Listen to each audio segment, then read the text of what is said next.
नमस्कार and welcome to world history. आज के इस वीडियो में हम बात करने वाले हैं कि वेस्टर्न कंट्रीज के द्वारा पब्लिश की गई वेरियस रिपोर्ट्स किस तरीके से जो ईस्टर्न कंट्रीज हैं, स्पेसिफिकली इंडिया की बात की जाए तो ऐसे देशों को नीचा दिखाने की हमेशा से कोशिश करती हैं, क्योंकि जितनी भी रिपोर्ट्स पब्लिश होती है ये मोस्टली वेस्टर्न कंट्रीज ही करती हैं, यूएसए, यूके और कुछ यूरोपियन कंट्रीज। तो इनका जो हमेशा स्कोर रहता है वो टॉप में रहता है, और इंडिया जैसी कंट्रीज का जो स्कोर है वो हमेशा कम रहता है। हाँ, कुछ जगह हैं जहाँ पे काम करने की सख्त ज़रूरत है इंडिया को और बाकी ईस्टर्न कंट्रीज को भी, तो वहाँ पे तो ठीक है, पर कुछ कुछ जगह ये कुछ ज़्यादा ही हाइपर करके इमेज दिखा देते हैं इंडिया की, जो कि बिल्कुल गलत है। जैसे बात की जाए कि अगर फ्रीडम इंडेक्स है जो जर्नलिज्म के लिए बात करती है, तो वहाँ पे इंडिया की रैंक काफ़ी बेकार है।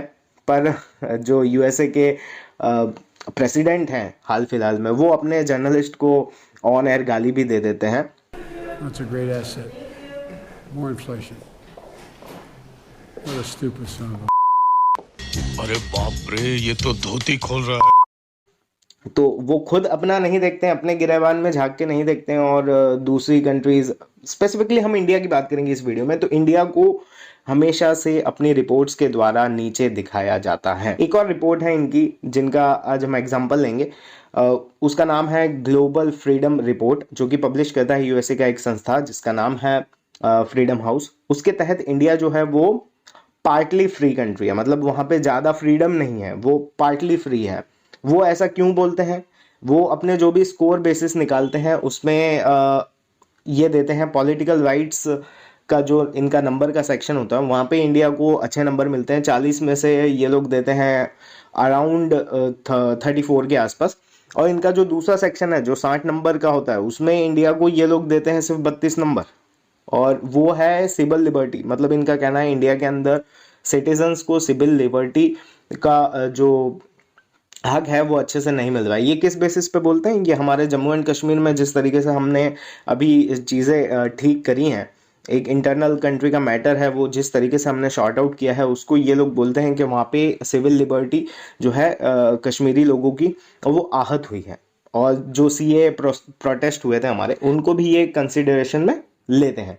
तो अब इनके विपरीत अगर इनका खुद का देखा जाए, जो इनकी यूएसए की जो रैंक ये लोग बताते हैं, ये फ्री कंट्री है, एकदम आराम से ये लोग फ्री हैं ऐसा बताते हैं।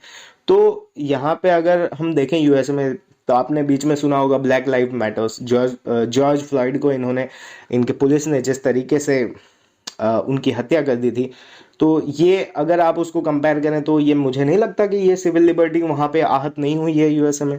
सिर्फ इंडिया में ही क्यों हुई है? इंडिया की रिपोर्ट में ही ऐसा रैंक क्यों बिगाड़ा गया है? यूएसए का क्यों नहीं बिगड़ा है? यूएसए क्यों अभी भी फ्री कंट्री है? वहाँ पे जॉर्ज फ्लॉयड की जो मृत्यु हुई उसके बाद काफ़ी वहाँ पे भी प्रोटेस्ट हुए थे, किस तरीके से उनको सप्रेस किया गया। व्हाइट हाउस के सामने प्रोटेस्ट हुए थे, उसको भी हमने देखा कि किस तरीके से इन्होंने सप्रेस किया था। तो अपने गिरबान में ये लोग नहीं देखते हैं, ये काफ़ी गंभीर बात है। दूसरी अगर हम देखा जाए, दूसरी रिपोर्ट की बात की जाए, तो वो रिपोर्ट है जो छापता है इकोनॉमिस्ट इंटेलिजेंस यूनिट, जो कहता है कि कौन सा देश डेमोक्रेसी है नहीं है, उस पर वो बात करता है। तो इनके हिसाब से मोस्टली जो यूरोपियन कंट्रीज हैं वो सारी फुल डेमोक्रेसी हैं, और यूएसए जो है उनको फ्लॉड डेमोक्रेसी उन्होंने बताया है। वो यूके बेस्ड एक जो ऑर्गेनाइजेशन है वो छापता है। तो और इंडिया को वो लोग बोलते हैं फ्लॉड डेमोक्रेसी, मतलब कुछ कमियां हैं अभी हमारी डेमोक्रेसी में। अरे भाई, दुनिया की सबसे बड़ी लोकतंत्र है हम। हमारे अंदर अगर चीज़ नहीं ठीक से जा रही है तो ये हमें ज़्यादा बेहतर पता होगा कि आपको पता होगा। और ये लोग इंडियन गवर्नमेंट का डेटा लेने से मना कर देते हैं। इंडियन गवर्नमेंट ने इनको पूछा कि किस तरीके से आपने ये जो रिपोर्ट है वो छापी है, तो वो भी जवाब नहीं देते। कौन सा डेटा इन्होंने यूज़ किया है वो भी नहीं बताते। तो इंडिया ने, हमने तो इनकी जो ये रिपोर्ट है उनको रिजेक्ट कर दिया है।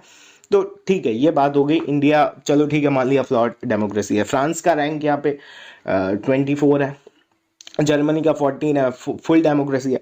अब मैं आपको एक बात बताता हूँ कि इन्होंने जो कोविड मैंडेट निकाला हुआ है, जर्मनी, फ्रांस जैसे देशों ने, ऑस्ट्रिया जैसे देशों ने, जिसका रैंक 18 बताया गया है कि वहाँ पे वैक्सीन लेना कंपलसरी है। कनाडा का रैंक है 5, वहाँ पे बोला गया है कि आपको वैक्सीन लेना है, नहीं तो कनाडा में एंट्री नहीं मिलेगी। तो भाई, आप जबरदस्ती अगर किसी के ऊपर वैक्सीन थोप रहे हो तो ये भी तो उसकी लोकतांत्रिक आहत हो रही हैं राइट्स, वहाँ पे भी डेमोक्रेसी कैसे रही फिर? अगर किसी इंसान को वैक्सीन नहीं लगवानी है तो आप ज़बरदस्ती नहीं कर सकते हो उसके ऊपर। तो ये भी अगर डेमोक्रेसी की बात की जाए तो ये भी वहाँ पे कंसिडरेशन में लेना चाहिए इनको। इंडिया के सुप्रीम कोर्ट ने जब पूछा इंडियन गवर्नमेंट को कि आपका स्टांस क्या है इस पे, तो इंडियन गवर्नमेंट ने तो बोला हम किसी को ज़बरदस्ती वैक्सीन लगा नहीं रहे हैं, बिना उनके कंसेंट के नहीं लगाई जा रही है और ना लगाएंगे। तो ये डबल स्टैंडर्ड्स हैं यूरोपियन देशों के, वेस्टर्न कंट्रीज के, यूएसए के, कनाडा के, फ्रांस के। अब एक और बात, एक और एग्जांपल हम ऐड कर ही देते हैं, इतनी बात कर ही रहे हैं तो। जैसे फ्रांस ने हिजाब बैन कर रखा है, पब्लिक प्लेस में हिजाब पहना वहाँ पे अलाउड ही नहीं है। तो ये डेमोक्रेसी की आहत नहीं है तो क्या है? आप मुझे बताइए कमेंट में कि अगर ये चीज़ें डेमोक्रेसी के खिलाफ नहीं जा रही हैं। इंडिया में कुछ चीज़ें हाँ होती होंगी जो थोड़ा बहुत प्रॉब्लम देती होंगी डेमोक्रेसी को एज अ होल, पर इंडिया जो इतनी बड़ी कंट्री है, इतना बड़ा दुनिया का लोकतंत्र है, तो थोड़ी बहुत चीज़ें वहाँ पे हो जाती है। पर आपको ये हक नहीं है कि आप अपनी रिपोर्ट्स के थ्रू जो ईस्टर्न कंट्रीज़ हैं या इंडिया जैसी कंट्रीज़ हैं उनको हमेशा अपनी रिपोर्ट्स में नीचे दिखाएं। अभी बीच में ग्लोबल हंगर इंडेक्स आई थी, वहाँ पे इंडियन गवर्नमेंट ने उनकी जो रिपोर्ट है उसको रिजेक्ट कर दिया था। क्योंकि भाई अगर किसी के देश में भूखमरी है, भूखे हैं लोग वहाँ पे, तो उस देश की गवर्नमेंट को, उस देश के ऑर्गेनाइजेशन को, प्राइवेट लोगों को, जो एनजीओ हैं उनको पता होगा कि आप इतनी दूर बैठे यूके में, यूएस में, आपको पता होगा। तो ये ग्राउंड का डेटा नहीं लेते, पता नहीं कहाँ कहाँ से डेटा उठा के रिपोर्टें छाप देते हैं, जिसमें हमेशा से इंडिया का रैंक बहुत ही नीचे आता है। फिर इंटरनेशनल इमेज इंडिया की ऐसी जाती है कि भाई यहाँ पे हंगर है, यहाँ पे डेमोक्रेसी नहीं है, यहाँ पे जर्नलिज्म नहीं है। आप तो गाली दे रहे हो आपके जर्नलिस्ट को ऑन एयर।